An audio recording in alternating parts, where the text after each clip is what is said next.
Hello and welcome to another episode of Good for Profit. This is your host Mo, and we are bringing you a special release for the end of the year 2022 to celebrate Christmas and New Year's and enter the new year in style.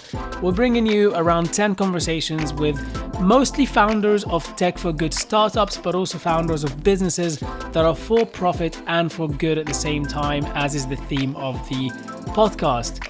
So without further ado, let's dive into one of these conversations. I hope that you enjoy it as much as I did. Hello and welcome to another episode. Soma, real pleasure having you with us today. Hi. Hey Mo, hey, it's great to be here. Yeah, absolutely. It's great to be on the other side of the mic, right? Yes. Yeah. Yeah. We were just talking about that before starting, actually, because you've got your own podcast, of course. Yeah, do you want to tell us a little bit more about it, actually, and then Yeah, a sure. quick cheeky brag as well? The Career Happiness podcast kind of started because there's lots of career podcasts out there, but there aren't many podcasts with a brown person like myself with my experiences as a careers advisor. So I just created it because I felt like with my experience working with teens and then doing the business, it would be a good kind of marriage of really helping people in a positive way. Yeah. That's super cool. I guess, people may have already heard of it. So, but if they haven't, of course, the Career Happiness podcast is quite it's out there. I think you've said that you've recorded 100 and something episodes now. 132 episodes. It's been, I think I'm on my fourth season now. So yes. Oh yes. Incredible Yeah. stuff. That's a lot. I think people may not realize how tough that actually is. Speaking to 132 people, and you got to think that. I mean, I don't know how often you release it. Are you sort of doing it once a week or once every couple of weeks? So I've had only about 40 guests. I do solo episodes as well. So a lot of it is me as well. But I am very wouldn't say picky, but very kind of choosy about who I have as guests, because the whole point of the podcast is to make sure that when I am actually talking to guests, they have similar ethos and value as to what the career happiness is about. And it's mainly about helping people in a positive way. So yeah, I've done about 40 interviews now, I'd say, out of the 132. Yeah. Wow. Still the commitment to actually record it and carry on with it. That's not an easy thing to do. So yeah, no, really well done, and it's incredible to see. Carry on. I guess that actually segues quite nicely into when you say share similar values and ethos to career happiness. What is that for you? What does career happiness mean for you? Career happiness for me personally, I think feels as though you're having a sense of fulfillment and a sense of purpose. So when I'm talking about that, I'm talking about doing something you love, because the whole reason I started the Career Happiness Mentor, my business, is because I saw something missing personally. I was working with these young people, but I went through a period where I was really unhappy at work. I was being bullied, really toxic environments. And I realized that, especially when you're a woman and you're an introvert like myself, you may not speak up.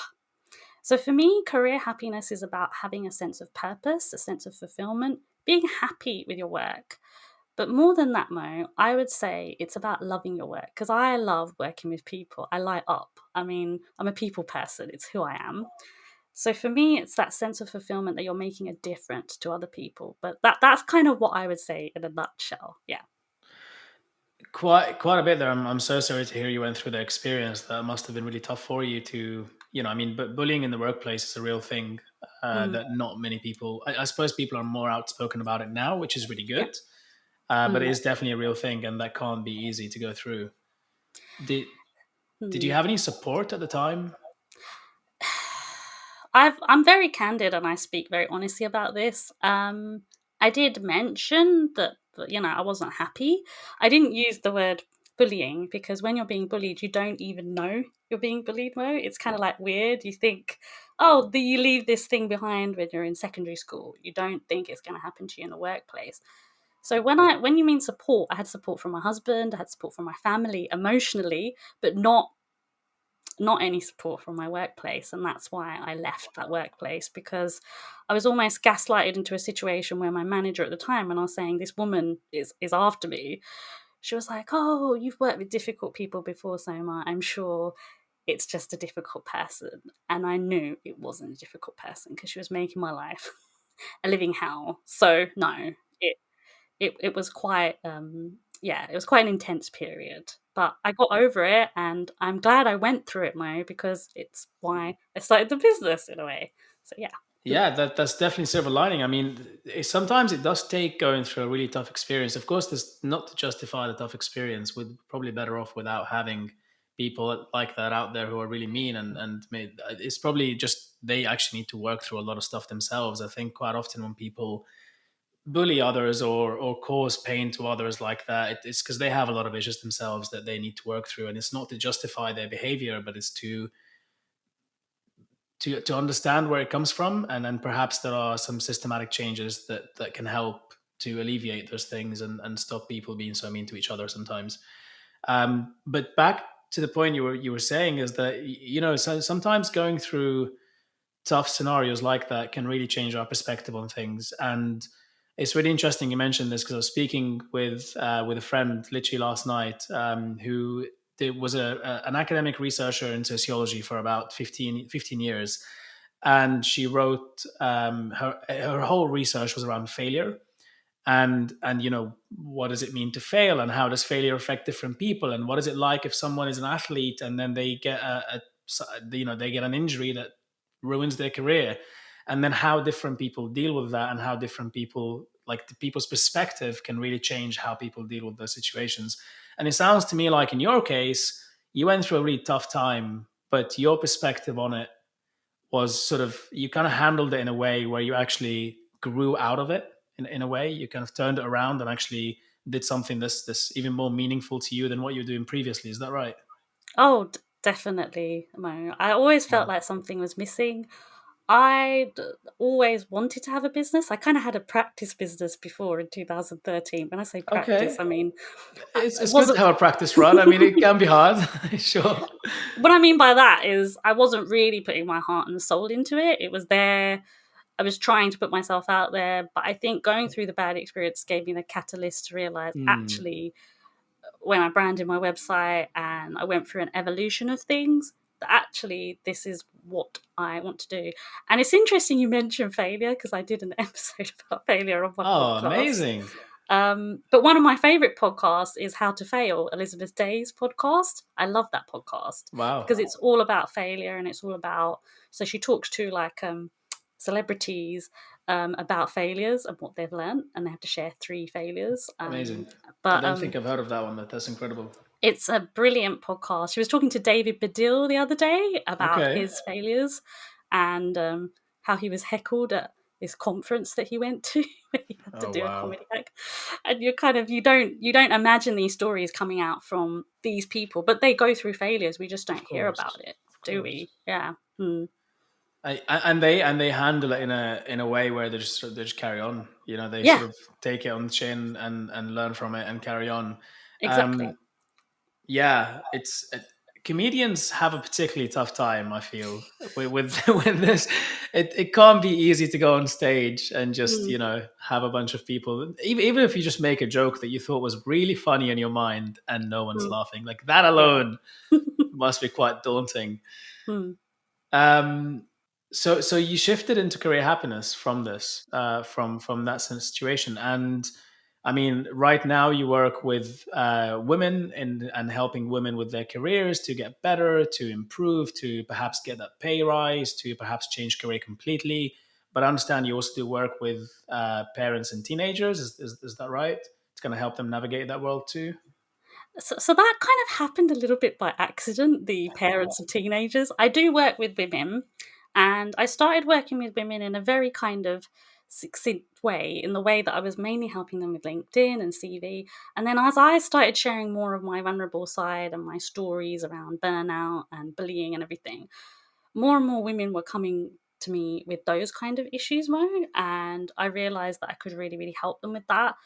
But also the parents, a parent emailed me once I posted something about being a careers advisor, and her child was in year 10, and he'd had one conversation with someone, but there was no like solid plan or information. And so it was kind of a coincidence that I'd kind of like decided to create a service for parents of teenagers, because although I'd done that and I'd worked in schools, I realized there was a lot of kids who are slipping through the net, so to speak. Because what happens in schools, Mo, is that initially it's the kids with SEN needs, or kids who are, maybe going to drop out, who get attention first, and then everyone else is seen. Although, when I say everyone else is seen, when I started as a careers advisor, Thousands of people. How many of you working? I'm assuming part-time, probably. One. we're part time, yeah, because we have to go to the office and stuff. And if there's 300 people in a year, it's very tricky to see everybody. But there was a way of doing it for per year group, when I started in 2008, 2009.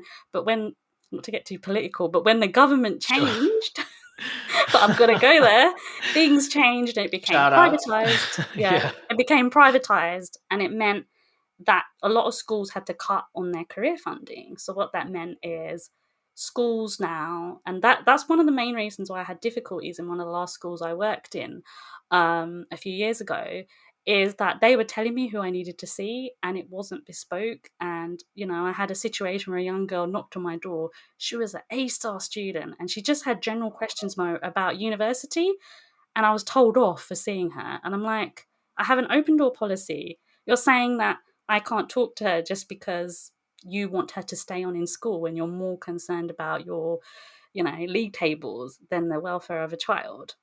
And I think, I know, I because mean, it's interesting because like you obviously have a lot more insight into this than I do, but it is an area that I'm really interested by, and it's something that actually AQ finds we're quite interested by, because like ultimately we do genuinely think that career advice in the UK is somewhat broken. There are incredible people like you out there who are making a difference. They're trying their best to actually help kids make better career decisions as they're growing up. But the reality is that it's so difficult to do that for everybody across the country. Number one, by just sort of individuals here and there, and then number two, there are many people can't afford it. There are so many parents who don't have the means to actually to be able to put their children through those things, and the fact that schools don't provide that is a real problem. It's a real problem in the UK.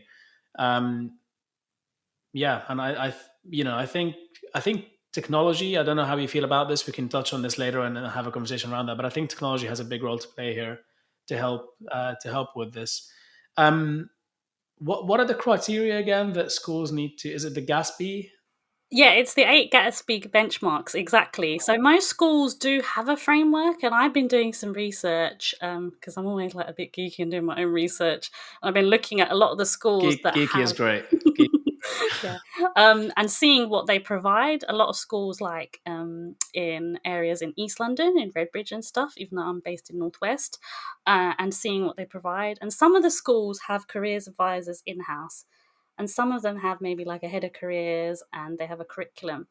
But the problem is, Mo, overall, is that even if there's a careers advisor there, what you said about part time, if they're only there 1-2 days a week, if the child has an urgent need. So, I was actually working in a school 1 day a week in Pimlico, and I'm going to be doing GCSE and A level results. It's those key things where if students don't get the grades, or if students have other kind of difficulties at home, or they're in social care, social housing, there's a lot of stuff that comes up in our work that isn't just about careers. Ironically, it's about linked to the well-being of the child and their safety as well. So for me, I do really love working with young people. I really, really enjoy it. And the school I was working in, unfortunately, is closing down because it was a STEM-based school. But the kids were really, really, really interesting. Wait, the school's closing down because it's STEM based. Sorry. I think it's just Should due we to not? lack of funding. What? Sorry? All right. Okay. No. It's It's it's due. gay. Yeah. Yeah. Well, yeah. I don't think it's just because of that. They've got Pimlico Academy down the road, I so see. Okay. I that's see. I a see. I bigger see. school, and Of course, you more know, funding as well. Academy structure is a little bit different, right? So yeah, they're different, and yeah. it's a specialized school. But unfortunately, what you just said, it is the specialized schools that that shut down first, Yeah, unfortunately. which is Yeah. nuts because I don't know if you attended London Tech Week or listened to some of the talks from London Tech Week. No, I Uh, haven't. I'd love to though. but Yeah. there's, I mean, I think you can still access the talks online. So Okay, I'll I send will you a do. link afterwards. Mm. But in one of the talks, the conversation was very much around, and this is by people in our government, was around how we need to pump for basically allow for more innovation and more startups and more businesses and more growth in innovation in the UK, and how there are three key areas there, and their ideas, people, and funding. And when it comes to people, there is a lot of talk around how STEM is a very important thing to try and grow and to allow more and more people to go into STEM subjects. And then to think that on the other end of it, you have STEM schools closing down because they're too specialized. It just doesn't make sense. Something there needs to kind of work a bit better, I suppose.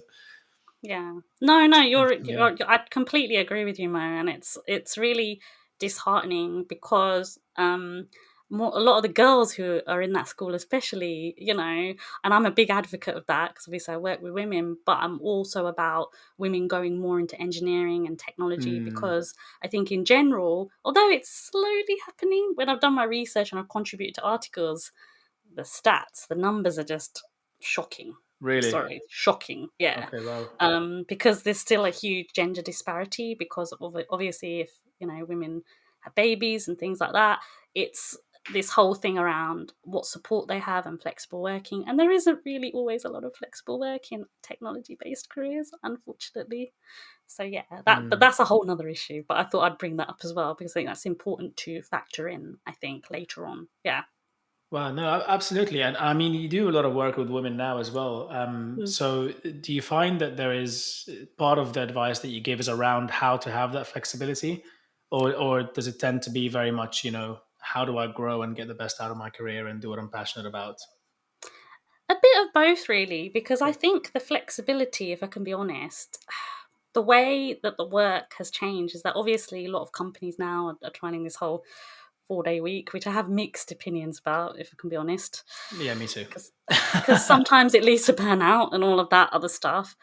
But in terms of the flexible work, yeah, I do sometimes help women with that, but it's more about their sense of purpose, their sense of well being, their sense of knowing who they are, because sometimes they've lost who they are. They've been in a job for maybe 5-6 years, they're doing the usual run of life, but they lose meaning, they lose that purpose of why am I doing this job every day? What's getting me up?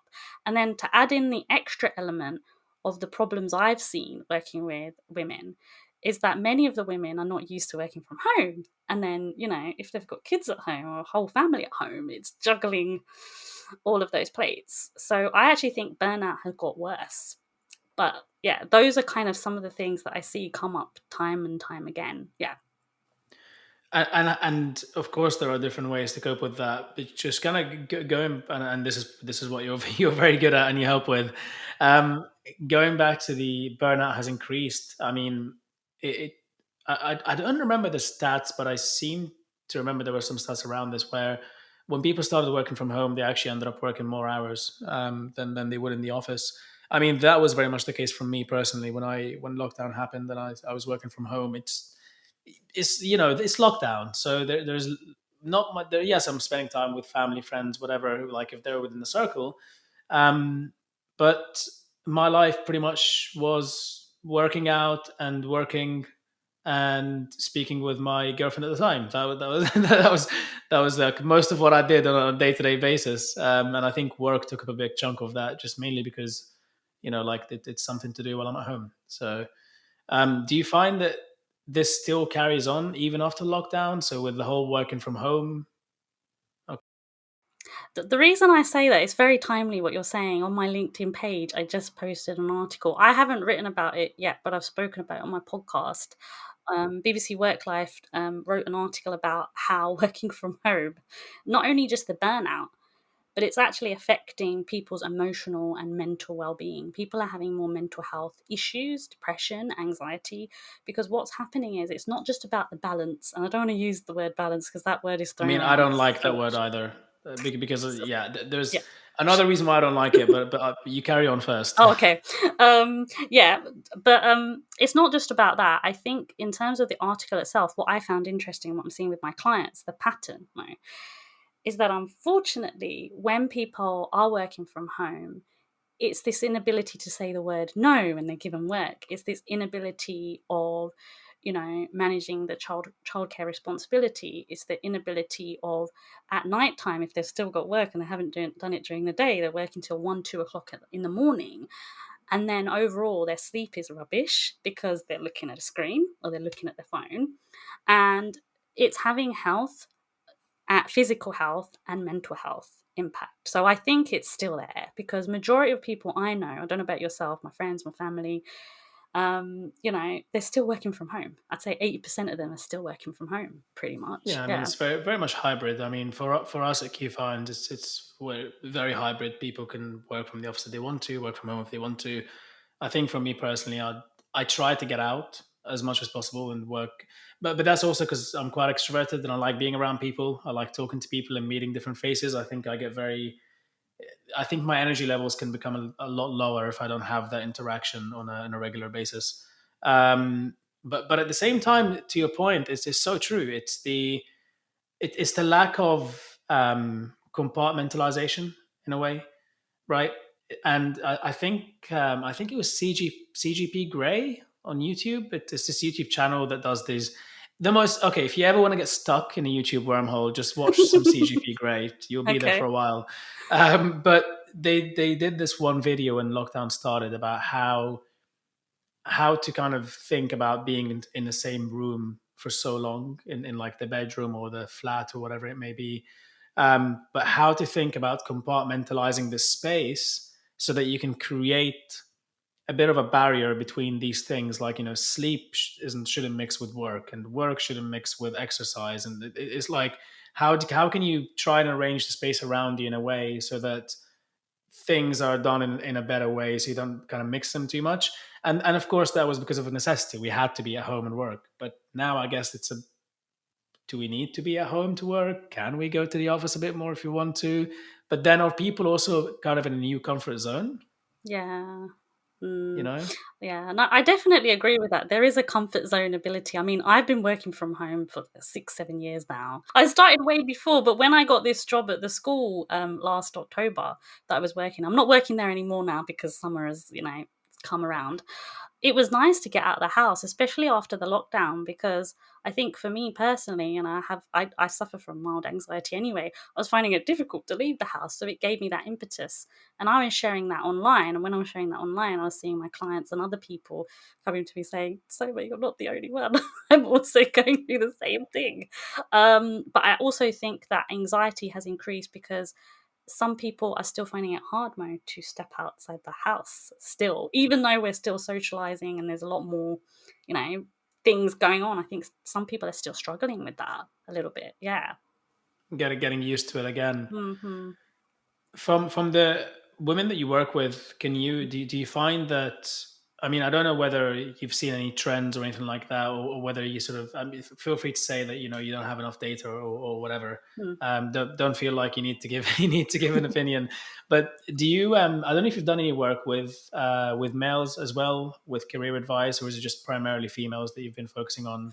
It's primarily women that I work Okay. with, but I do think these particular patterns, is what Yeah. I'm going to call them, do also apply to women and men, both of them. Okay. Yeah, but maybe not so much the childcare stuff. But yeah, would you like me to share some of Yeah. Sure. them? Yeah. Mhm. Yeah. Sure. So obviously, the main pattern, I've already mentioned it, kind of name dropped it a little bit, is the Great Resignation, and the fact that even after the Great Resignation, people, are quitting their jobs more.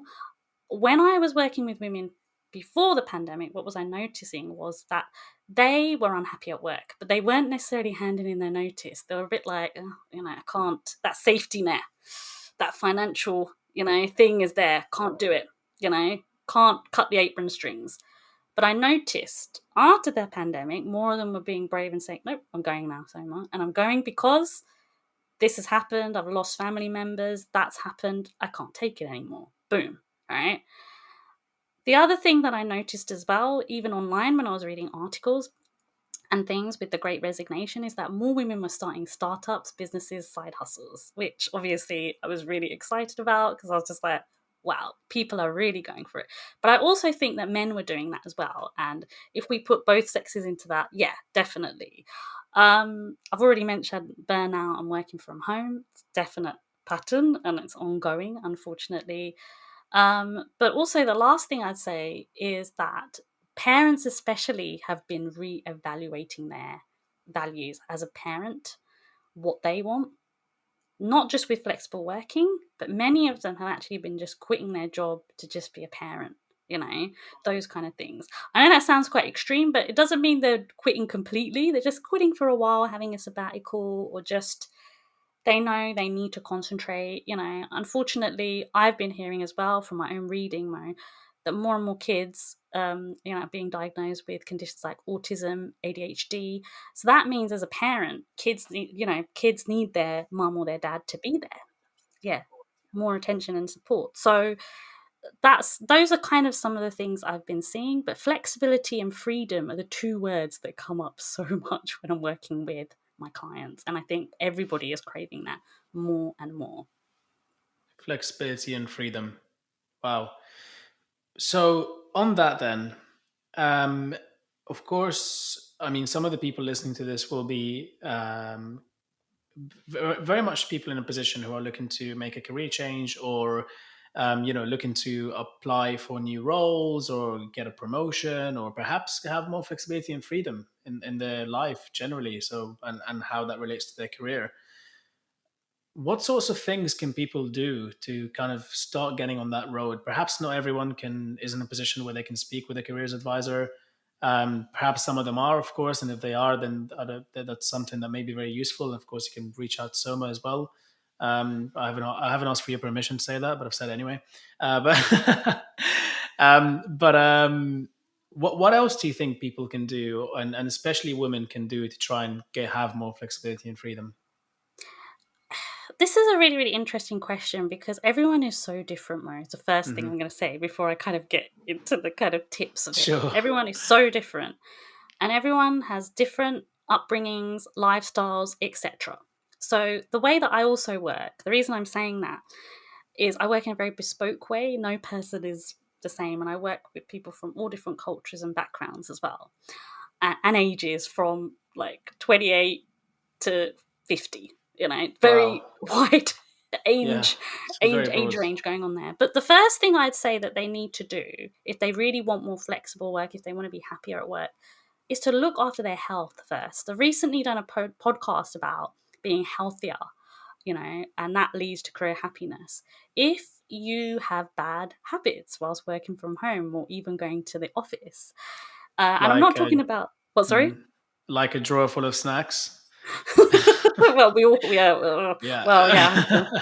Okay, maybe, yeah. But what I mean maybe by that maybe is, not maybe not that. Okay, maybe that's not that bad. All right, sorry. You carry on, Soma. no, that's okay. Maybe, I mean, what I mean by that is more kind of like things like meditation, daily walks, Hmm. reading health and well-being books. I'm a huge fan of Dr. Chatterjee and a lot of the work that he does, because it's always more about the inner side of things. So starting with the inner side first, Mo, is what I would say, before you even get to the flexibility part. Because the reason why I'm mentioning the health side first is because if you really, really want more freedom and flexibility, then realistically, need to look at your financial situation. Because if you've got a mortgage, if suppose you live alone in a flat and that's your mortgage, you've then got to assess your financial situation and think, can I afford to do a part-time course in the evening? How is this going to work? So assessing your finances. I know that's really practical and boring, and you're probably going, Well, but practical and boring is often what the doctor has ordered. So, yeah. So that's the next thing. But the last thing I would say as well, to kind of help the listeners around this as well, is to really, really understand that if they want freedom and flexibility, and I wrote a blog post about this, and I'm very passionate about this because I saw a career coach on Instagram post something so bad the other day that I was actually really angry. go on. What He was it? posted this thing where if you want to change your career, just download my guide and you'll be able to change your career. And I was fuming inside because I was like, that's not helpful to someone who's really unhappy and burnt out necessarily, because it's not a step by step process. Everybody's going to have a different situation going on here. So if you want to change your career, really see the career change as a last resort, is what I would say. And I know that might sound dramatic, but what I mean by that is a lot of the times reason why people are unhappy in their job is because it's not the right environment for them. Maybe they just don't get on with their manager or the people around them. Maybe they still love what they do, or they're still very good at what they do, but they need to place themselves somewhere else or use their skill set somewhere else. So that's the other thing that I would say, to really, really reevaluate where it is they want to go, and think about those things that I said around fulfillment and purpose, their why as well. What is their why? Why is it that they do what they do? But those are kind of some of the things that I would say around that. You touched on something really interesting there. I want to dig into a little bit further, and it's kind of around when you said reassess the environment that you work in. Um, Often, I don't know if people I don't people maybe realize this, but they don't sort of formalize it. But the team that people are working in, the culture of the company that people are a part of, it plays such a huge role in our well-being at work. And I want to get your thoughts on the values side of things, but from an individual's point of view. Every company, well, most companies in the world will have sessions with staff and put a lot of time and effort, at least the better ones, put a lot of time and effort into thinking about their values, thinking about the culture they're creating in the business, and put a lot of effort into making sure they have a certain set of, you know, maybe ethics is too strong a word, but a certain set of values that they abide by and that they try to make sure they implement throughout the company.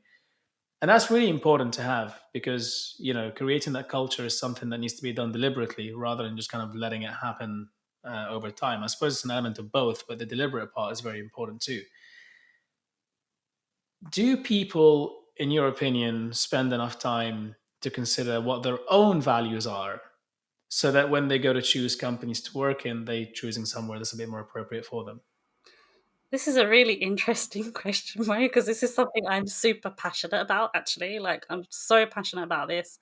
The answer in a nutshell is not always, if I can be if I can be blunt. And the reason why I'm so passionate about it is because in one of the services that I have, I actually have partnered with another company where there's a career quiz, and they come up with your career values and a few suggestions. And it's a really good practical quiz that's part of the service. But the other reason I'm mentioning that is because when I've worked with clients, I worked with a client very recently who was really struggling. She was going through a lot of upheaval, not necessarily in her job, with herself, right? And she needed me to really, really help her readdress her values. And she was asking me, "Why are you asking me so many questions about my values so much?" She was getting a little bit irritated with me during the session. But I was doing it as a cheerleader to say to her that, look, the reason I'm doing it is because I just feel there's some stagnancy here and you need to reevaluate your values. And yes, personal values are so important. And I harp on about this to my clients who are applying for jobs, because I'm saying, if there's anything in that company culture that's not aligning with you, you're going to hate working there. It's just going to be like having, a really bad experience from the offset, you Yeah, know? especially if it's a fundamental thing, Hmm. especially if it's one of the fundamental values that you have and yeah, they're not shared. Yeah, yeah. So, like, for example, sometimes some of the things I see in terms of values with the clients I work with is they want to work with an ethical company, that might be um, basically doing fair trade stuff or something that's really within their ethic mindset 'cause they're vegan or something like that. Or it could be that they want to work with a non-profit because they've worked with corporates and they've had enough. Not that there's, any bad or good, everybody's different. But if you know that working with a non-profit or a social enterprise is going to be more for you and that's more within your value set, you need to have an awareness around that and do the research as well, but also try and make the effort.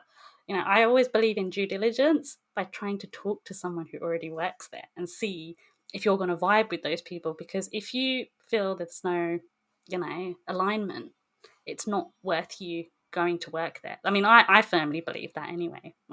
Yeah. Absolutely. Yeah, I Mm. think that's a really important point that you mentioned is go and talk to people there, especially for the younger audience out there, because I feel like if you've been in your career for a little while and you kind of your career is a little bit more mature or maturing, then you kind of may have come across there already, which is just go and speak to people who work in positions that you want to be in or in companies you want to work in.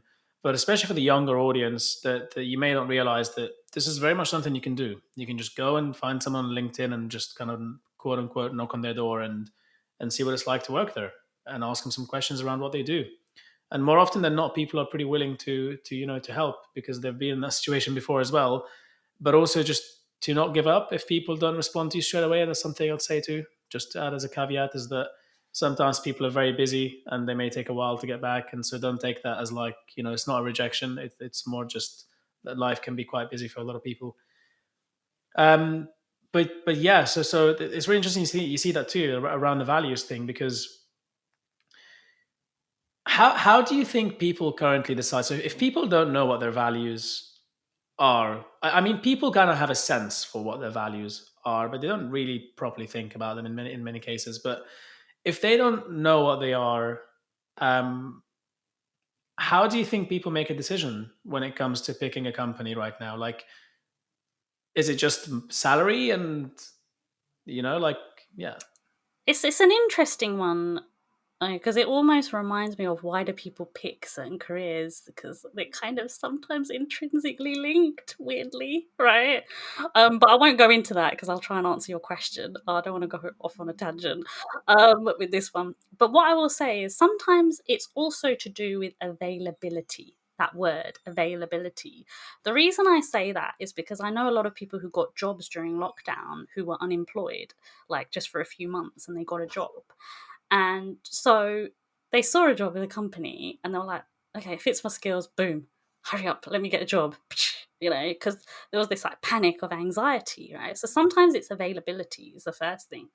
The other thing is reputation. If it's a really, really huge organization that has a huge corporate name and people want to work there, places like Google, Facebook, etc., even though the interview process, as we know, is very vigorous, right? People will be like, yeah, I want to work there, the brand. The other thing I would say as well is sometimes it's about if you're headhunted for a job, if you're headhunted for an opportunity and you think, oh, this person wants me to work for them, I'm not working or I'm not happy at work. Yeah, it's quite flattering. Boom. And then they end up in a situation where they're like, oh my God, what have I done? Right? Because that's happened to me with a job I was in a few years back. wow. Yeah. So you, So you see, you've experienced this firsthand, quite literally. Wow. yeah, literally. But I see that with my clients as well, who, they've been headhunted, they've been, wined and dined, so to speak, and then they're in a situation where the ethics is not fitting.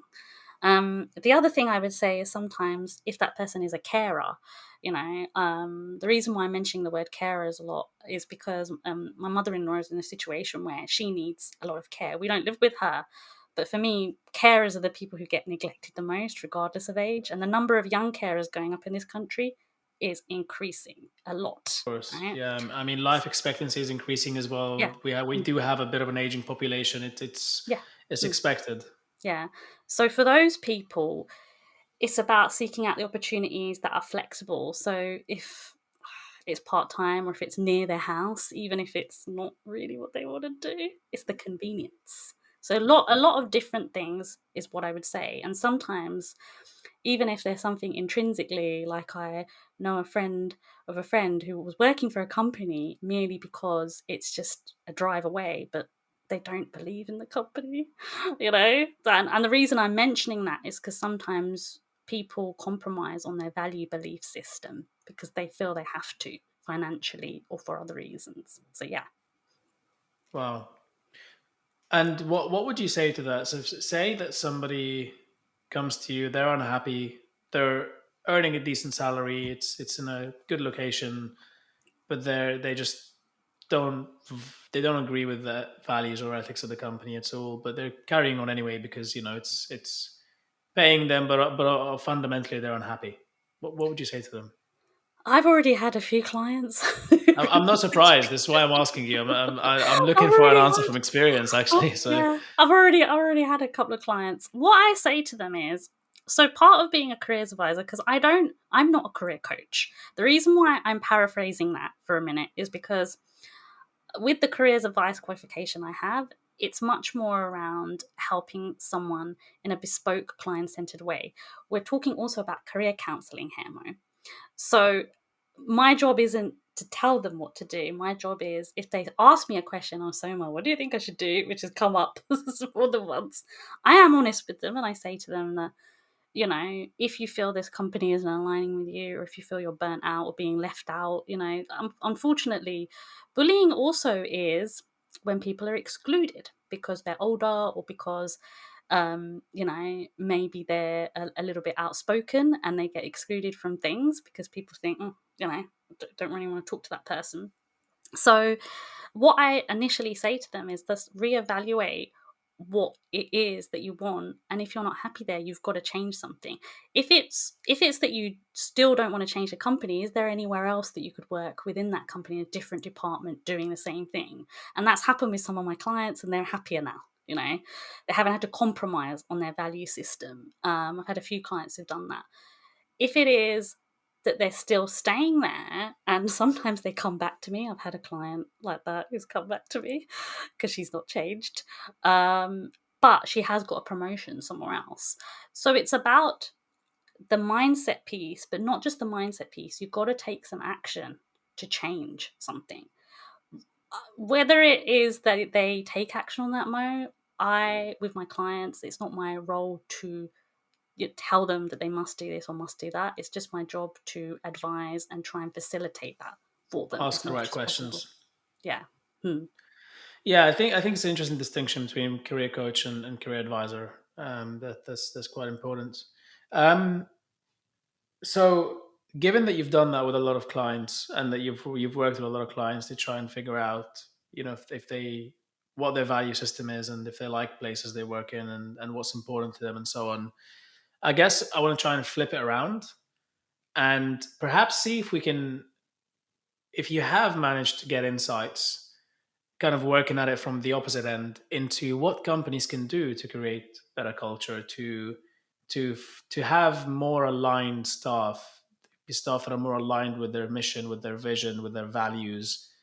What can companies do to promote that and to help also people generally with more flexibility and just better work environment? Do you have any insights into that?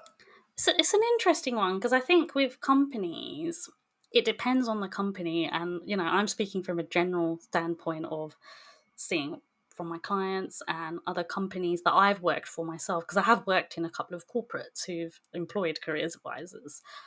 I think first and foremost, companies need to listen to their employees, what their wants and needs are. I know that might sound really simplistic, but I feel like they don't listen. They don't do like little focus groups or research into what their employees are going through. I know that might sound like a very simple thing, but sometimes doing those things can really, really force address issues where maybe, you know. So for example, one of the things that I'm quite passionate about that I see with the well-being side of things is if a person has a chronic illness, um, then if it's, you know, something woman related and it's a chronic illness, that's harder to talk about in a very corporate environment. So there's a stigma. So for example, there's a lot of stigma around endometriosis, which is an illness like that. So what can people actually do to you know, address that? That's the first thing. The second thing I would say as well, from a company culture perspective, is that companies need to really, really not just ask and evaluate, but take time to put things into action. Like, obviously, in the last 2 years, we've had a lot of positive changes. You know, it was Pride last month, and it's going to continue with BLM, all these positive changes. But are companies really taking action on that? I had an amazing guest on my podcast, Mo, and she was an author from America, and she was talking about what it's like for women of color in America. The First, the Few, and the Only was the name of her book. And she was talking about how, you know, more brown, black, and ethnic minority women are ignored in the workplace. So what are companies doing about those kind of things, you know? she's kind of created a movement. So what are companies doing about those kind of things? They've got all these policies in place, and you go and you read the policies, but is there actually incremental days and incremental things that they're doing to really, really shift that? And are they listening when someone's being harassed, bullied, anything like that? So those are kind of the things that I think companies need to do. And the last thing I want to say is that believe people when they are going through hard times at work. Now, that might sound very simplistic, but if you see that someone is saying that this is happening to me, that sometimes there's a culture of bullying going on. What I mean is, like if someone is bullying or is harassing, it's ignored. So believing people when they're having those difficulties at work as well is what I would say. But those are kind of a couple of points I would mention. Oh, do you so yeah, I think this. I'm actually making some notes right now, just for the listeners, so they know why why I can't talk right now. I'm making some notes because there are definitely things that really interesting things, and we can certainly implement some of those things at QFind and do some of those things better. I suppose there's always going to be room for improvement as well, and I think it's really important to look at that. I guess with your work with women, particularly, I kind of want to focus a little bit on that as well, and just talk about that a little bit more. There are things, as women age, for example, there are certain health concerns that they may have around the kind of menstrual cycles and so on and so forth. And there are things that are, like you said, are seen as a bit of a stigma and it's talked about in the workplace. If somebody's in that position listening to this podcast and they are having some of those problems, how would you advise them to go about raising it, talking about it? So yeah, there is a stigma, but the stigma I think is slowly getting better because they're talking about period leave and things like that. So that's positive change, and obviously menopause is spoken about very heavily now, and there's a lot of really good practices. In fact, one of the positive changes, just to quickly share before I go into it, is that teenagers are being taught about the menopause now in the curriculum, which is brilliant, right? I think when they're like 13, 14. But I think the way to approach it is that if you have a male manager, for example, and you're a woman and you're going to talk to your male manager about it, just to bring it up in a way where you're just saying, look, I need to talk about something slightly sensitive. When you have your one-to-one with your manager, or even if maybe you don't have the time to have the one-to-one, to take them aside and explain to them in a very kind of like calm manner that this is something that I'm dealing with. Can you support me? ... And tell them what your needs are, because people who have these kind of illnesses, it's unpredictable, right? And it's not something that's within their control. And even illnesses like chronic fatigue syndrome, Crohn's disease, etc. So talking to your employer about those kind of things and just bringing it up straight away. Sometimes even when people get jobs, if they've got chronic back issues, unfortunately, people with rheumatoid arthritis is going up, right? So if there's an expectation that you're going to work in a full-time job, bringing it up straight away and saying, this is what I can do, please try and understand ... But I think the more open you are about things, the more people respect you and they will listen. And if they don't listen, that job or that company is probably not the right place for you, unfortunately. And you've got to do some due diligence to slowly plan an exit strategy. Yeah. I like that, slowly plan an exit strategy. Maybe we can touch a little bit on that as well. I mean, I feel like we're extracting a lot of value out of you here, Oh, cool. and but this is all pretty much surface layer stuff for you. I'd imagine you go into a lot more depth with your clients. Exit strategy, things around that. Somebody's listening and they've realized, I don't really like where I'm working at the moment, and I kind of want to go. A few tips there, perhaps. Yeah, of course. In terms of the exit strategy, it's a funny one, because I am quite practical. I always do think, okay, if you're going to do the exit strategy, if you're going to leave, firstly, you've got to see, what your financial situation is like. When I did my exit strategy many years ago, I was living at home with my mum and sister, so it's easy. It's all cushy. I quit. It was cushy. I just left. Yeah. But for many people who are not in that situation, who don't have that family support or don't have a partner who has a good job, or they're single, they're going to have to maybe save a bit more first, is what I would suggest, and then think about within their notice period. Notice periods can sometimes be up to 4 months in senior positions, right? If they can slowly see what's out there, get their CV ready, get their LinkedIn up to date, their LinkedIn profile up to date, see who's in their network, do little actions each weekend. And, of course, we want to spend time with our friends and family during the weekend, but prioritize what actions you can do in the weekends. And the reason why I'm saying weekends rather than evenings is because if you're working long hours, you need to rest, you need to recuperate. So don't think about it so much.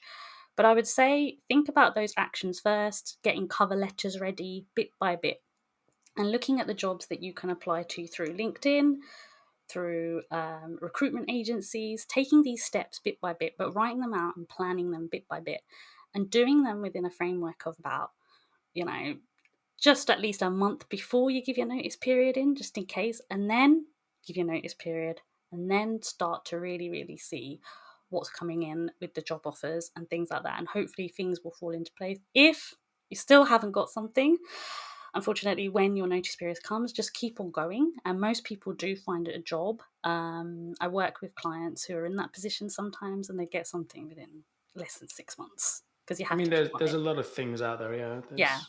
Hmm.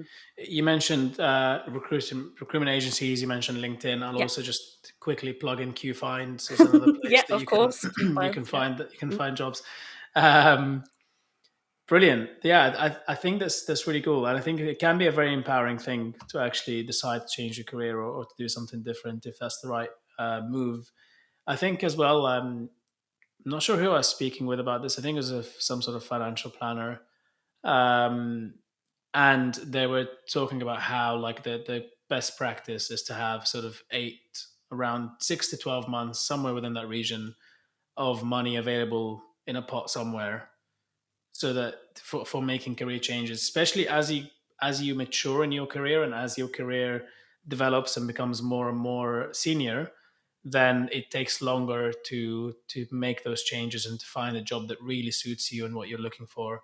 So the advice that I've been giving in the past is to just try and have a pot of however much monthly spending I have on a monthly basis, calculate what that would be for 6 months to 12 months, and just have that on the side just in case the company goes bust, or somebody decides to change job or whatever. um Not in that position personally right now, because it's a little bit different, in terms of where I am with QFinds. But for if definitely if employed by companies, very good advice. um it's really awesome. I guess one main thing then would be, if people want to find out about more of what you do, they may want to reach out to you. You must have a very busy schedule, so I'm not going to say anyone can reach out to you. That's totally your choice, because you must be very, very busy. But if people want to find out at least more about what you do, what's the best way? Is it to go on your LinkedIn and check the articles that you write? Is it to go to your website? A few different things. You can go to my website, www.somagosh.com. That's my website. My So LinkedIn that's profile. What, sorry? spelled Soma Yeah, Ghosh, and we'll leave SOMAGHOSH. that Yeah, .com. Yeah, in the yeah. description as well. That's my website. But you can also find me on LinkedIn as well. I'm also on Instagram as well. And yeah, of course, you can find me on my podcast as well. So Of yeah, but those are course. the main ways that you can kind of connect with me. And I don't mind messages. I'll be winding down for the summer next Oh week yeah, for about a month, taking a whole month off just because I nice. need to refresh. That sounds incredible. You're taking your advice on board. That's great. Anything planned for it? Are you planning to go away or stay in the UK? We're just gonna go to Devon for a week or so, Beautiful. and then I'm just gonna catch up with my friends and just rest and relax. Yeah, Sounds incredible. Sounds yeah. incredible. Devon sounds lovely. I think I'm going to be off to Suffolk in a couple of weekends. Oh, very nice. A little small fishing trip for a couple Mm, of days, just for the weekend. It's kind of like relax and recuperate. cool. But yeah, Devon's lovely as well. I think. Do you like driving much? Or are you? Me? Like, do you enjoy driving or not? Because some people Ah, love it, and not really a big fan. yeah, then that's fine. Don't worry, because there's a few really nice routes for driving down there. I Oh, personally love driving in like nice scenic places or doing oh, like weird countryside routes that kind of a little bit like crazy. hmm. Um, so yeah, so I figured if that's you, then I could have definitely given you some recommendations. But other than that, there's not much I can help you with in Devon, unfortunately, apart from say, have some cheese and dairy if that's your thing. Cool, cool. Yeah. So it's been really, really fun to have you here. Thank you so much for giving us your time. And I think it's one of those things. I mean, we're probably going to have some guests back on as time goes by. We really enjoy also working with people and having people back on as they grow, as their businesses grow, as what they do changes. I think it can be really interesting for people, especially within what the podcast is about with career guidance and so on and so forth. I think it can be really interesting for listeners to see how people transition over time as well. And that can be quite interesting. So perhaps one day in the future, we'll have you back on here again, Yeah, I'd love have to. another Yeah. conversation. Mm. And yeah, we'll definitely check out your podcast, give it a listen. And thank you so much for everything today. It's been a real, real fun talking with you. Yeah, it's been lovely speaking to you, Mo. Take care. Have a good week. Bye. Thank you so much. Take care. Bye bye. Bye. We hope that you liked the episode. This podcast was sponsored by QFind, a hiring platform that matches candidates with jobs and employers based on many factors that ensure longer term alignment. It goes way beyond package and salaries and takes into account much, much more than that to ensure a happy working environment for everybody. To find out more about this podcast and to see further releases, we'll be announcing them at the @qfinds.io Instagram page, as well as on the qfinds.io website, as well as from my own personal Instagram page and my own personal LinkedIn. All information you need that we spoke about in the podcast or this information mentioned here will be mentioned below in the description.